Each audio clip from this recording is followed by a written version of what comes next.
Ah là là là là là là. Je te souhaite, mon frère, une chaleureuse bienvenue. Déjà, tu vas te poser la question, pourquoi, voilà, pourquoi ça? Mais non, je suis fier. Pourquoi je suis fier? Parce que je vais te montrer aujourd'hui un projet concret que j'ai réalisé avec Laravel. Rien qu'avec Laravel.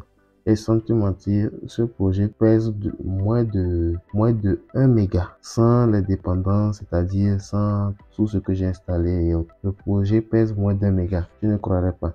Je me suis efforcé pour utiliser rien que des bibliothèques ou des outils qui sont très moins pesants, et j'ai fait de mon mieux pour télécharger ou installer moins d'outils qui pèsent, tu vois. Tout ça, c'était dans l'idée de rendre vraiment optimal le rendu, voilà, pour que ça soit plus attrayant, plus attractif et tout ça. En ce qui concerne la page d'authentification, c'est simple, hein. Je n'ai rien modifié d'aussi grandiose. Si tu connais Breeze, tu vas déjà t'en apercevoir que c'est seulement l'icône que j'ai modifiée. La page d'accueil, elle n'existe pas. Pourquoi elle n'existe pas? Parce que il s'agit d'un SaaS qui permet de gérer les lieux de vente de poissonnerie, tu vois. Donc c'est un peu ça. Et donc, tout juste pour te faire la démonstration, tout d'abord, je tiens à te préciser qu'il n'y a rien dans la base de données. Donc, je vais faire un registre là très vite. Donc, le registre, je vais mettre mes informations, développeur taf, l'email développeur taf @gmail.com, le mot de passe. Je mets le mot de passe. Voilà. Confirmation du mot de passe, je confirme. On va patienter. Et c'est pas si tu as déjà remarqué quelque chose qui est un peu différent. Remarque bien, c'est que depuis là, il n'y a pas. Voilà, donc comme je disais, il n'y a pas de rafraîchissement de page. Automatiquement, je tombe ici. Il s'agit de le dashboard, et je n'ai rien au niveau du dashboard. Déjà, en ce qui concerne la couleur, tant que je change tout de suite la couleur, et on va voir quel est le rendu, quel est le design, comment est-ce que ça s'affiche. Je pense que le noir ne s'affiche pas bien. Je vais changer la couleur, mettre ça en blanc, on va voir. Alors, je sais pas si tu vois un peu. Maintenant, quand j'ai changé quand j'ai changé un peu la couleur de l'écran, si tu vois comment ça s'affiche, c'est un peu plus, voilà, un peu plus visible, un peu tout ça. Donc, tout d'abord, ce qu'on fait, c'est que on se dirige dans les catégories de produits. Il y a les catégories de produits, les commandes, les informations de l'entreprise qui est ici. Voilà, c'est ce qu'on dit ici. Vous devez être un employé pour avoir accès à cette page. Donc, ce qu'on va faire très vite, on va rafraîchir la page, et donc, comme on a vu, on dit on doit être employé. Ce qu'on va faire, on va aller au niveau de la page employé et on va créer un employé, parce qu'actuellement, c'est un compte de configuration. C'est bon, c'est un compte de configuration. On va les créer ensemble. Ce que je vais faire ici, je vais créer un employé. Voilà, donc je lui mets oui. Ici, je lui mets Fabrice. Téléphone, je lui mets mon téléphone. Voilà, l'email, je lui mets l'email. Comme ça, c'est ça. Le type d'employé, j'ai dit c'est un gérant. Le sexe, il est masculin. L'adresse, il est à ou peut-être Lomé, Totti, peut-être. Voilà, mot de passe, je lui mets un mot de passe comme ça, et je crée celui-ci. Voilà.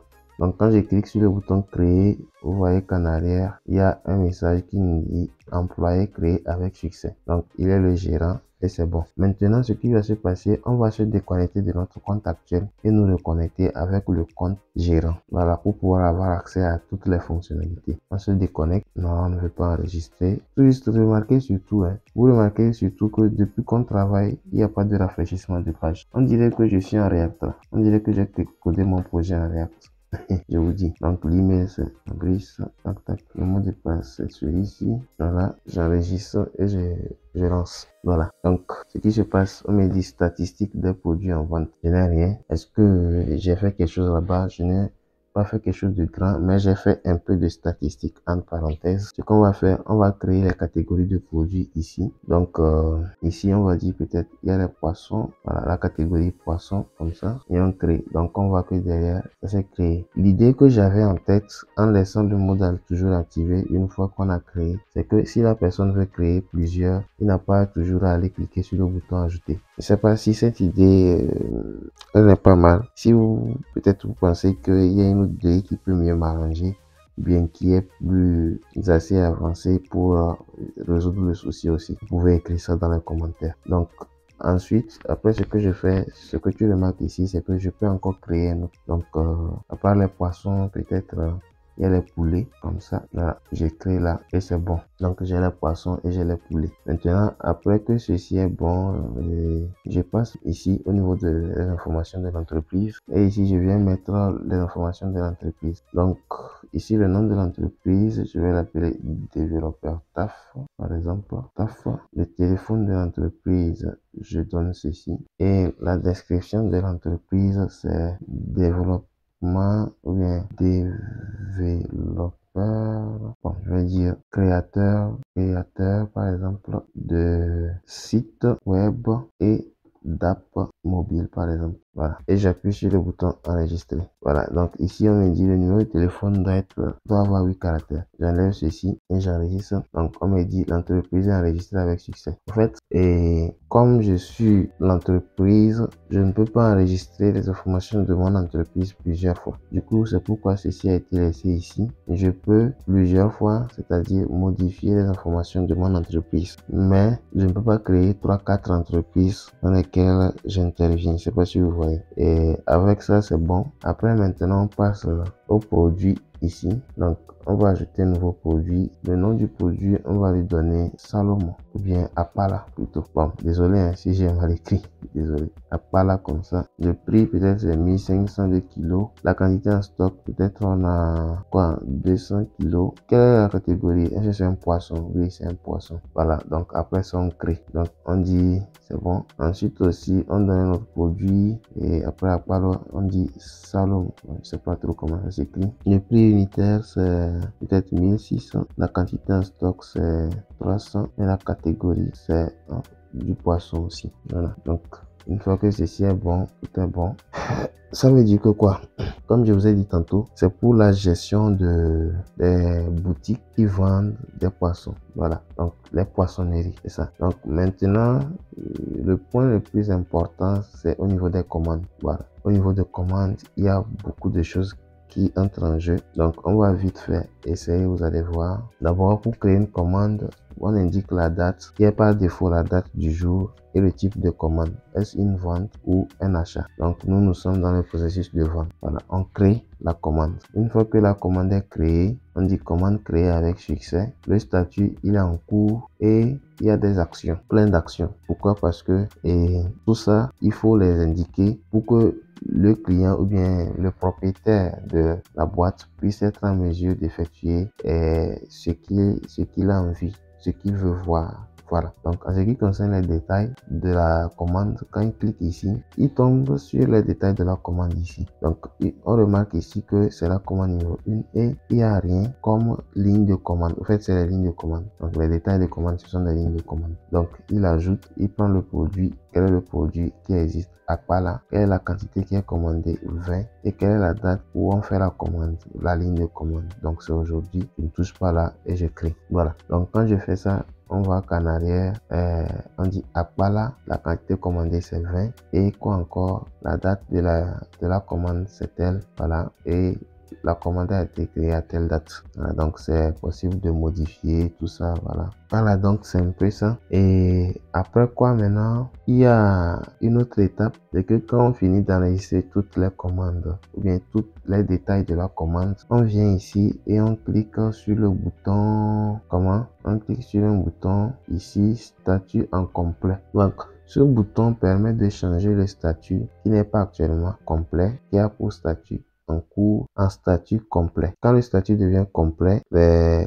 lignes de commande que nous avons indiquées agissent sur la base de données. Voilà, je ne sais pas si vous me comprenez. Actuellement, si on va dans la liste des produits, on va constater que ici, on a Apala qui a 200 comme quantité et Salomon qui a 300. Voilà, donc si on revient ici, quand on regarde les détails de cette commande-là, on voit ici que la quantité, la quantité que nous sommes en train de vendre. Parce que ici, attention, nous sommes au niveau de cette commande et ici, c'est la vente. Donc, tous les produits qu'on va choisir, c'est pour vendre. Voilà, donc ici, la quantité qu'on décide de vendre, on remarque ici que ça n'a pas encore agi. Les 200 là, les 20 ne sont pas encore sortis des 200. Donc, quand on revient ici, on va cliquer sur statut en complet et on nous pose une question. Est-ce qu'on est sûr de compléter cette commande? Voilà. Donc, si on dit continuer la complétion, ce qui va se passer, c'est que la commande va passer à l'étape complet. Et en ce moment, le montant va apparaître ici. Donc, ça fait 30 000 francs. Alors, ici, est-ce que la quantité en stock a changé? Ce qu'on va faire pour savoir, c'est qu'on va cliquer pour mettre à jour. Voilà. Donc, quand on clique pour mettre à jour, on constate qu'ici, la quantité qui était 200 passe à 180. Ça veut dire que la quantité a baissé. Et quand c'est le cas, ici, on va remarquer que il y aura des petits changements. Il y avait un bouton supprimer, modifier. Mais maintenant, il n'y a plus ces boutons-là. Pourquoi? Parce que quand la commande est validée, les informations ont agi au niveau de la base et on a besoin de garder des détails ou des preuves de cette commande. C'est pourquoi on empêche de supprimer. C'est pourquoi j'empêche de supprimer. Je ne sais pas si vous voyez. Donc, quand on clique sur détail, on retombe encore sur les détails. Quels sont les détails de la commande qui ont été lancés à telle date et qui ont été créés à tel moment. Voilà. Donc, c'est un peu ça. Et maintenant, on peut générer une facture. Si le client dit générez-moi une facture, on peut générer la facture en cliquant sur le bouton générer. Alors, comme je disais tantôt, on peut décider de générer la facture au client. Et donc, quand on clique sur le bouton générer facture, il y a la facture qui est générée ici. Donc, quand on clique dessus, voici la facture en question. La facture est déjà bien faite. Développeur TAF, créateur de site web et d'app mobile, téléphone tel, facture numéro tel, la date, la vente. Donc, le statut est, quel est le type de commande? Une vente ou un achat? Donc, quels sont les produits? Voilà, ainsi de suite. Conservez la facture comme justificatif de votre achat. Un produit livré ne peut être retourné. Merci. Donc, c'est un peu ça. C'est un message qui est donné au client pour qu'il sache que quand on achète, on ne peut plus ramener. De faire attention. Donc, c'est un peu ça. Donc, si vous remarquez après ça, il y a statistiques ici. Mais statistiques, comme vous voyez, il y a l'icône là qui permet d'indiquer que c'est bloqué. On n'a pas encore géré ça. Donc, il faut que je fasse encore du travail. J'ai encore pas mal du travail. Mais ça, c'est déjà pas mal pour un client.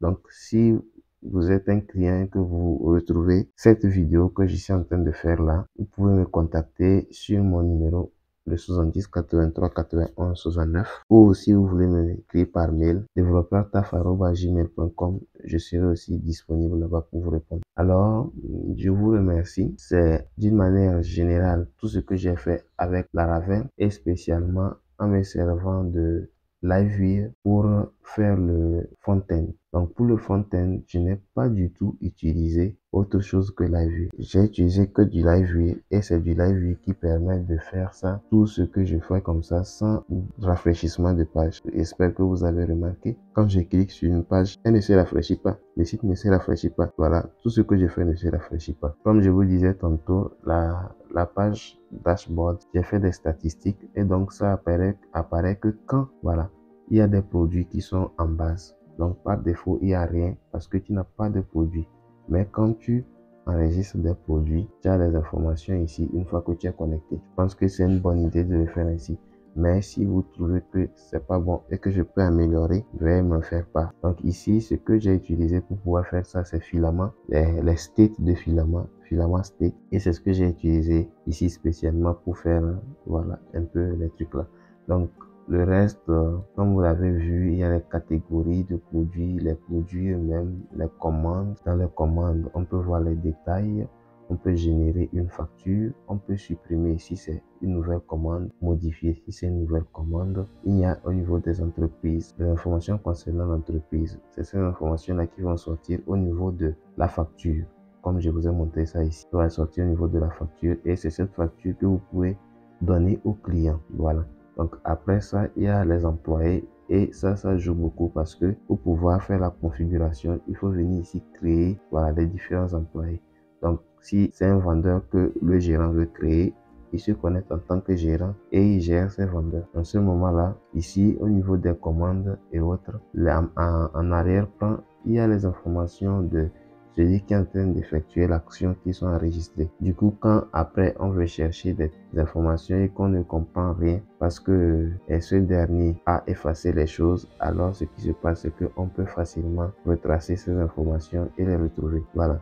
Donc c'est un peu ce que j'avais à vous montrer. Tout ça est fait avec Laravel. Le projet complet est ici. J'ai utilisé que du Live comme je vous ai expliqué. Que du Live. Je n'ai pas utilisé de JavaScript, rien du tout. Pas de React, non. Rien de tout ça. J'ai utilisé que du Live et vraiment, moi j'ai apprécié la puissance de Live. Sans mentir, au début c'était difficile pour moi, mais grâce à un seul exemple que j'ai fait, j'ai réussi à faire le reste. Voilà, donc c'est un peu ça. Merci à tous d'avoir suivi cette vidéo jusqu'à cette étape-là. J'espère que elle a été instructive pour vous. Donc si c'est le cas, je t'invite à t'abonner pour ne pas manquer mes prochaines vidéos parce que les 2 mois où je suis resté silencieux, sans te mentir, j'ai taffé beaucoup sur des projets personnels et donc j'aurai à les partager. Si tu es abonné, tu vas recevoir des messages quand je vais publier des vidéos et tu seras toujours à jour avec moi. Donc n'oublie pas, avec moi c'est Laravel et Django. Si tu veux vraiment suivre une formation, tu m'écris en privé et on fait un prix